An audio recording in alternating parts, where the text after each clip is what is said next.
Welcome to Good Burger Reviews. My name is John, and I'm here to review a brand new 2026 movie, and that movie is Undertone. Welcome to the Undertone podcast, where we talk about all things creepy.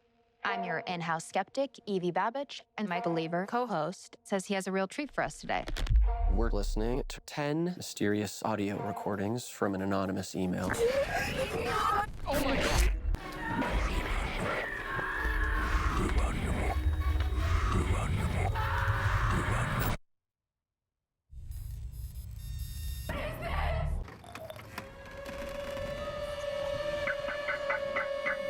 This movie was released in March of 2026. It is directed by Ian Tucson. It stars Nina Carey, Adam DeMarco, and Michelle DeQuette. Basic premise: the host of a popular paranormal podcast becomes haunted by terrifying recordings mysteriously sent her way. I'm straight from the theater seeing Undertone, and let me tell you something about this one. I didn't even know that this movie was coming out. I never saw a preview, never heard of it. I looked on movies being released this week and saw it listed as horror. So I said, okay, we're going to go see it. We're going to go review it. Well, I love it when this happens, when a movie I've never heard of comes out. I've never seen anything about it. And then it's right up my alley. So let's get into the good, the bad, and the ugly, if there is any ugly, on Undertone. In the positive is, right out the gate, this movie has all the traditional haunts, spooks, bumps in the nights, demons. The sound is amazing. It really is spooky. It's got amazing tension. And if I could just say like a slow burn to death, literally. Like it takes a minute to get going, but once you get into what's going on and you start understanding how the demon, how the entity in this movie is going to come, it really gets wild. I'll put this in the positive twos because this is a blend of many movies that I've loved over the years. And when I think of what movies blend into Undertone, I think of movies like Paranormal Activity, Sinister, and The Conjuring. And with a lineup like that, why wouldn't this movie be scary as hell? Another thing that got me about this movie, it took me back to a time, which I've gone over on my station, a very challenging time in my life. A time right before my father passed away, and I was his direct caretaker. Well, our main character, Evie, she is taking care of her mom, who clearly has been put in a hospice and is in the last days of her life. And that whole aspect adds to the creepiness of this movie. So Evie is a podcaster, and while she's taking care of her mom, while her mom's resting or sleeping most of the time, she gets on the phone or on the computer with her friend Justin, who's the other podcaster in this movie. And they're doing a podcast. They do like a haunted podcast. So, sometimes I'm mixed about podcasters being in horror movies. I like the podcasters in Halloween. And walking into this only knowing that this was going to be about podcasters, I thought, is this going to be like a Shelby Oaks? And the whole podcast thing is what was giving me the whole Paranormal Activity vibe. Because these podcasters get emailed an email with some files on it. And there's 10 audio files that they're going to listen to and review for their haunted podcast. And every time they get on the phone and they start filming for their podcast, they listen to these audio files, which took me right into moments that felt like Paranormal Activity. Because on the podcast, on the audio files, it seems like there's a couple who is recording themselves at night and what's going on while they're pretty much asleep. But whatever it is that this entity, this demon, and we'll get into who the demon or what the demon is waking them up and is possessing whoever is on the audio file. But the question is whatever's possessing the people on the audio tapes starting to possess our podcaster? Play the next one. Let's find out.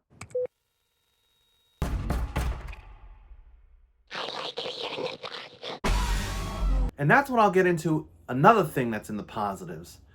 This movie has a lot of religious and deep undertones, things that it's kind of talking about, kind of communicating, but not really saying it super out loud. Many religious themes here, but also pro-life versus pro-choice. There's a struggle within our main character who clearly at one point is considering an abortion because she's pregnant. So sometimes in movies like this, you think the characters are just kind of one-sided and not too deep, and you think, is this a gimmicky movie because the whole time they're on computers? You never even see the character of Justin. He's always just on the phone. And she's really deep because she finds out she's pregnant. She's struggling with that. She's taking care of her mom who's on the verge of death. She's struggling with that. And to get away from it, just like I did while I was taking care of my dad, I would film my YouTube reviews and put stuff out there on YouTube about scary movies that I saw. She's doing the same exact thing by listening to these audio tapes and evaluating what the heck is going on with all the bizarre sounds and songs. There's some creepy child songs like Baba Black Sheep.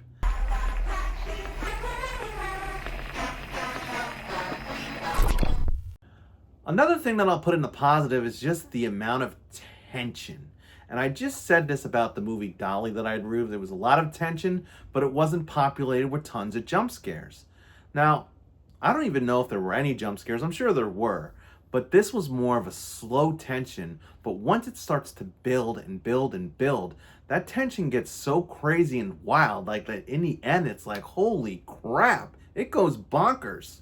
And yet another thing that I'll put in the positives is technically this movie's totally on point. You know, when I first walked in thinking, oh, I didn't hear about it. Is this going to be like a typical basic burger for a Shudder where, you know, it might be scary, but it's going to be kind of just basic production?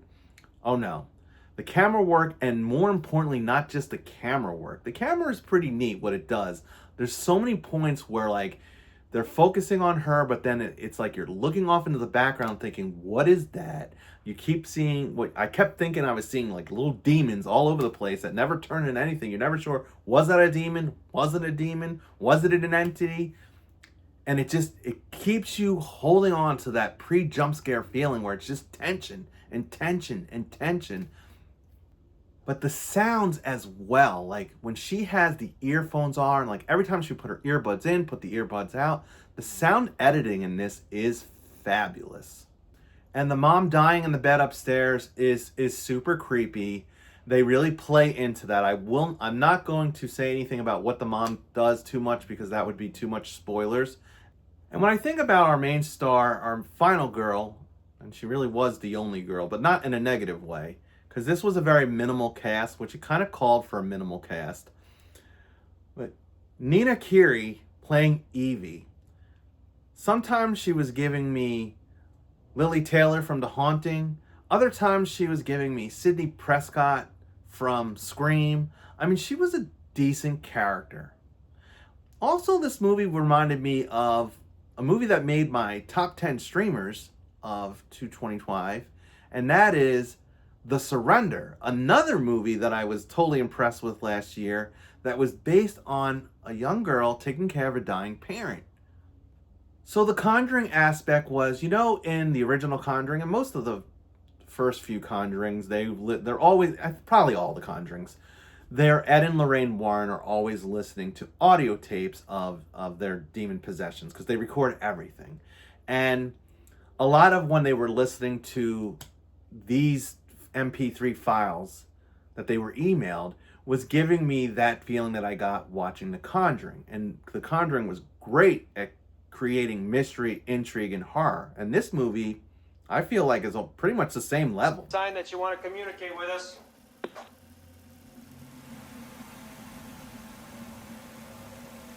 Nothing.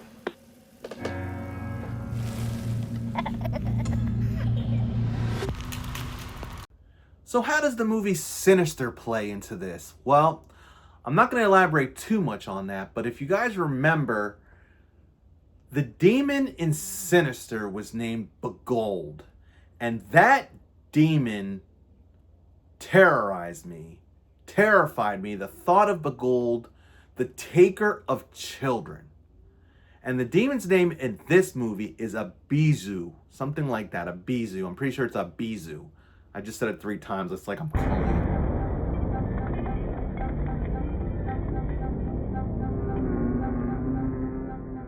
Anyhow, this demon is a taker of children as well. I'm not going to elaborate too much on what the demon does and how the demon's presented, but it's a very scary entity. I just yesterday did a review on Traumatica and was impressed with the demon there. Even though that movie was basic, I felt like their demon was top notch, and the demon here is top notch. Before the Stevensons moved here, they lived where the Miller family murders happened. Holy shit.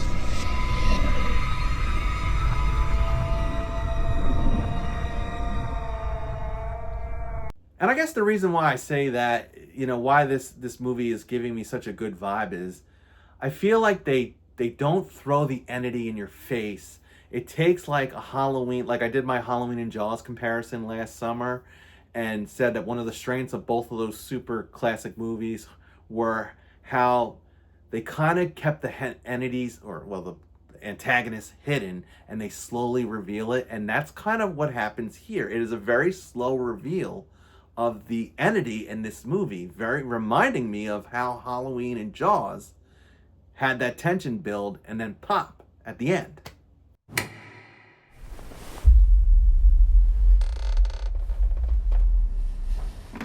So that'll lead me to what I'm mixed on. And I think the big mix for me was, like I said in the beginning, they definitely put their toe in some deep discussions and some deep struggles when they talk about things like struggling with baby death. And our final girl is struggling with possibly considering that she's going to abort her baby. And they kind of dangle around it, but they never really get into it that much. And I guess the religious aspects here is I'll leave in the mix as well. I felt like they leaned into religion, like religious images, or the fact that the mother would say the Hail Mary, and that came off pretty creepy. But they never really tied this entity into anything really religious, except for it's pretty much the opposite of religion, or the opposite of, Jesus and God. It's more the devil and some sort of demon. And it seemed to me like at the beginning, I thought this was going to be a gimmick where the whole time, kind of like the movie Bloat, the whole time that they were going to be on camera or be on the earphones. And I'm glad that there was times where she would stop the podcast and she would go about the house and more things would go on. But they never really explained how the entity in this movie got off of the podcast and into her house. So I'll just leave that in the mixed. And that'll bring me to the negatives. So in the negatives, I just would say probably there was a few, because this is a slow burn.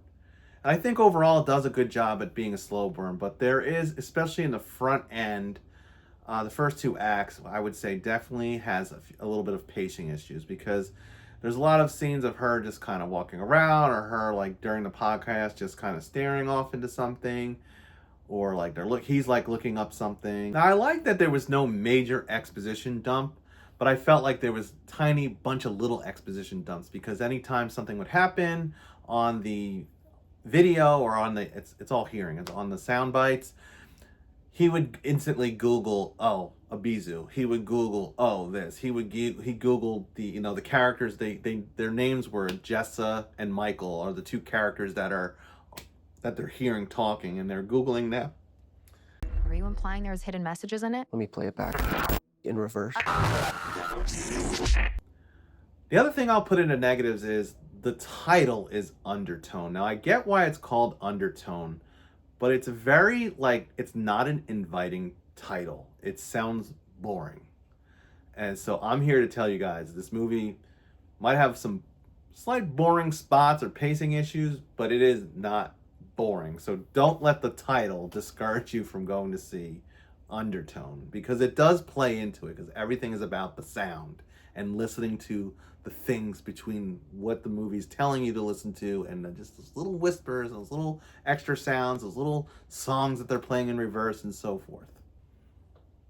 Okay, so this will bring me to a very quick spoiler section. So, this movie is definitely going to be a high recommend. I recommend don't listen to this short spoiler part, but go see the movie. It's projects like this, and this is A24, but like it's projects like this that I feel like there wasn't many people. I went to a fairly early show, but there wasn't that many people in the movie theater. I feel like I haven't heard this movie yet, so like how many people are planning to go see it this weekend? You know, more people are probably still going to see Scream 7 or The Bride. So you've been warned.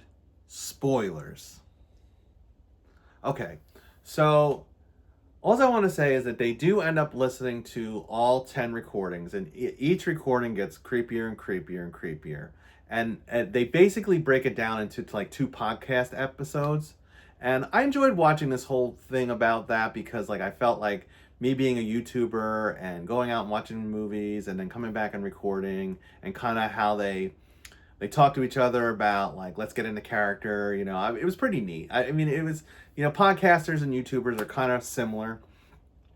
Well, anyhow, they basically listen to the first 8 recordings in the first episode of the podcast, and then they listen to the last 2 in the second episode. And I guess during the second episode it seemed to be like more live because they were going to take live phone calls for people to call in to kind of, since they'd already aired their first episode, people now knew what was kind of going on with Jessa and Mike, and they wanted to see if anyone knew, you know, what the heck was going on with these recordings. So I thought that was a neat aspect. It brought up the tension real high, especially when these callers start calling in, and it just gets, this is where it starts to get really bonkers. And the one caller calls in and says like he's from an area very close to Evie, and then, you know, she's trying to figure out where, and then he says, oh, Jessa and Mike are neighbors of his. So I'm thinking, oh my gosh, this is like literally going to be in her backyard. And literally this ends up being in her backyard because like I said in the negatives, even though they never really explained how the entity got off the tapes and into her house, I think it had something to do with this little religious artifact that she'd found and put in the closet. And probably just, I guess they were insinuating that just the fact that you listen to the audio recording means you're going to get the demon, because she's literally drawing these pictures while she's listening to the last tape, and it's like this picture of her, I guess it's her mother, but it's like one of those pictures that little kids draw in every scary movie where you know, here's the entity on paper. But they get that final phone call from people saying that, you know, they're going to get possessed because they listened to the last number 10. You shouldn't have called out to her. It's what she wants. And it definitely goes bonkers wild. She's screaming, he's screaming. I mean, it was giving me Blair Witch like just the chaos and the screaming and everything goes dark. I mean, I just thought the whole thing was really executed well. And it is a little bit ambiguous with this ending because literally they listen to the last tape, all the lights go off, she goes upstairs, mother is out of bed, and it's creepy as hell. And you hear all the screaming. It goes to darkness. You hear so much craziness, and then boom, cut the credits. So it just, this to me really is how horror movies should be done. So I'm hoping people go out there and check this one out.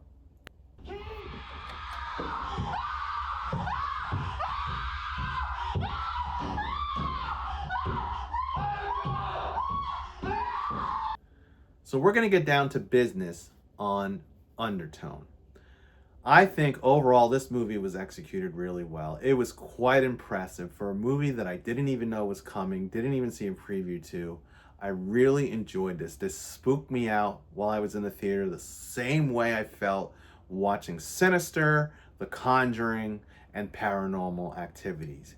And all these movies who pretty much have been out for over the last 20 years, they're I'd say up there on scariest movies of the last 2 decades.